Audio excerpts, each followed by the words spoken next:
Welcome back to our channel. We have another video of Prophet Uebert Angel trying to tell us that Triple C is already on the way. Please watch until the video ends. Thank you.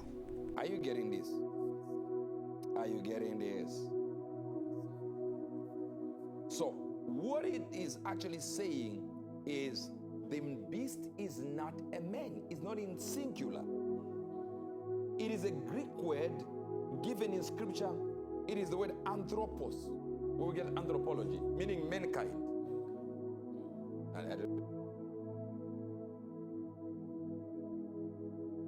if you're getting it.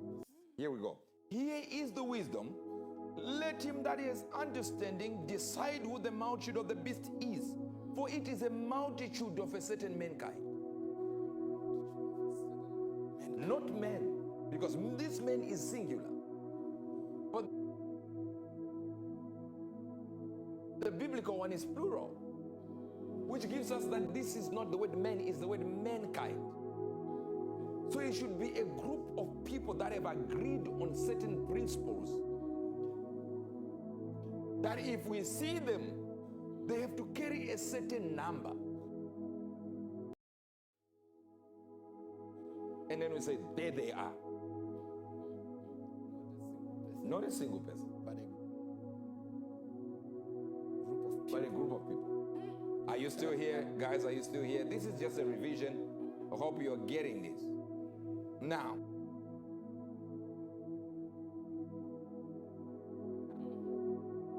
if I tell you now, it says, for it is a number of a mankind, a multitude of mankind. Or rather, if you want to use man, as I used in part 1, you can say that is being led by a man, not a woman.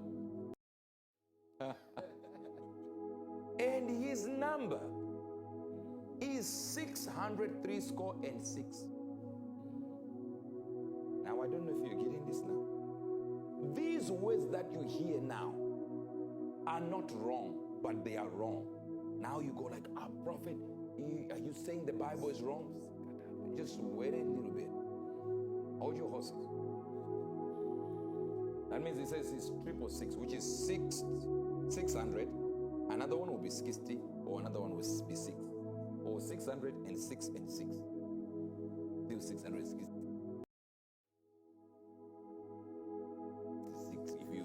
But it won't become 666. It will become 606 and then 6, or 612. 600 plus 60 plus 6. That's what he's saying there. Let's go back. Let's go.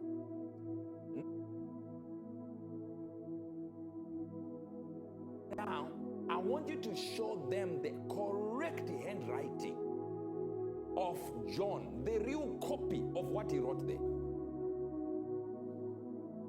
That means we are removing the verses. Do you see that? That is actually the handwriting of the apostle. This is Codex Vaticanus AD 350.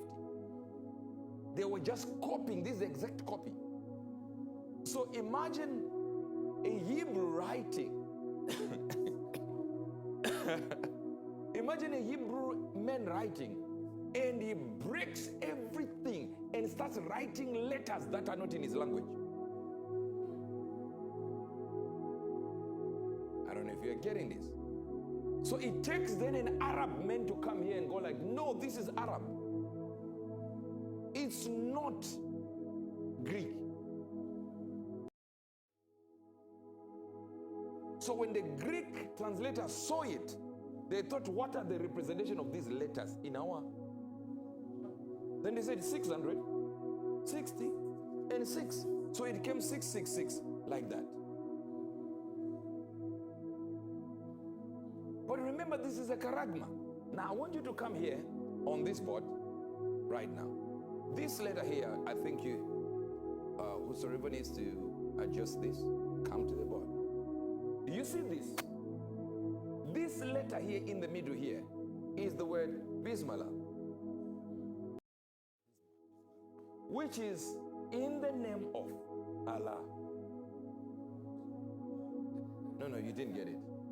And these are the two swords representing the Islam. It's got two swords. Even on some flags. I don't know if they're getting this. No, they're missing this. So it is simply saying it is in the name of Allah.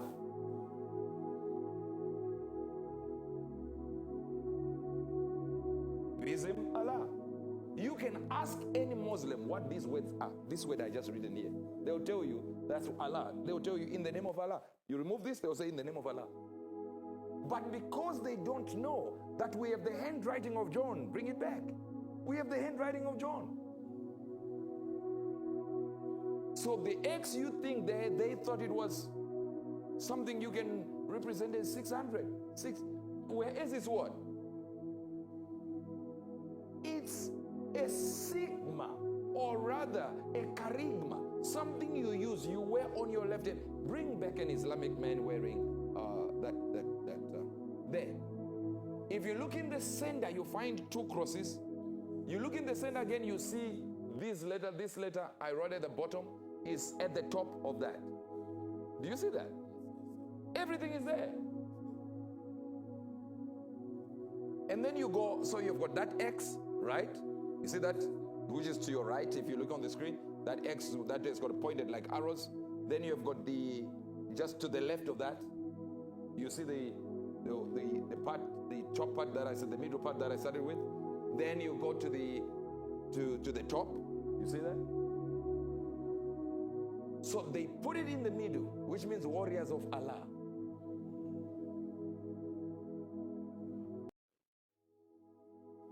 So let me go back and read it in the book of Revelation again. Let him with wisdom. Here is wisdom, Sophia. Let him that is understanding count the Muslims. For it is the Muslims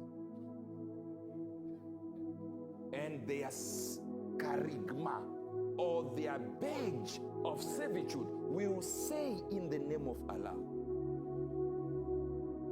I don't know if you're getting this. Some people are not getting this at all.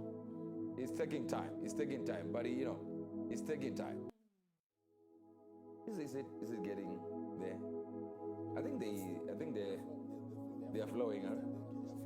First time they are flowing. Now I want you to see this so that if you're Muslim, this has nothing to do with my hatred of you or anything. I don't have hate at all. I want you to come to the knowledge of the true God, Jesus Christ. But let me tell you something. So here it is. So the word mark is the word charisma. Charisma is not a mark you get to be written on or you put it on a card and it goes here is the mark. Those things are okay. They are there, we get it. But let me say this so that I want you to read 1 Corinthians 13 verse number 1. So now go back to the numbers again with the 666 on the side so that they understand. We can still use the 666 that you've been using as a number, because these also, if we use Greek sigma, what do? We come back with what? 666. So 666 is still okay to use, but you have to deduce it and bring it back to the original and realize the handwriting of John had nothing to do with the Greek. So John saw a vision and drew what he was seeing. And he was not understanding. He just drew it. He said, this is it. If you have got wisdom, what do? You can do this. Can you calculate? Then calculate if you can. Because he realized, hey, you know what? I'll just draw it exactly the way I'm seeing it. So when the translators are now translating, instead of leaving it the way it was, they gave us the interpretation of what they thought. But even if they had not given us, it's still amounting to 666. So bring it back. Let me show you something. Are you seeing that? Now, the mark of Christ is 7. All right? If we're using gematria, it's the word 7 or 777. Are you come back? Are you here, guys? We are using what? 7. 7. That means we're talking about pure. Right? Now read 2 Corinthians 13, verse number 1. Please, let's quickly do that. We don't have time. This is the third time I'm you. How many times? That means according to Apostle Paul, 3 is very important. I'm coming to you in the mouth of 2 or what? 3. What is the maximum witness? When you want something to have real witnesses and you say this is solid now. How many? Is it 2 or 3? 3 is the top number. 3 witnesses. And he's coming here what? 3 times. And he's saying in the mouth of 2 or 3 witnesses shall every word be established. So according to God, everything should have 3 witnesses. If you look, I deal with that even in the management of this ministry or in my offices. Or I say, if you want to show me something, you show me 3. Even with architects, I tell them if you are bringing any work here to me, you give me 3 examples. Then I choose one. Whatever it is artwork, I will say 3. Why? Because truth can only be established by God when there are 3 witnesses. At most 3. At most you can have 2. But 3 is it. God is like brilliant. That's why even Jesus had to take 3 days. Because it had to be confirmed that he was dead. 3 days and 3 nights.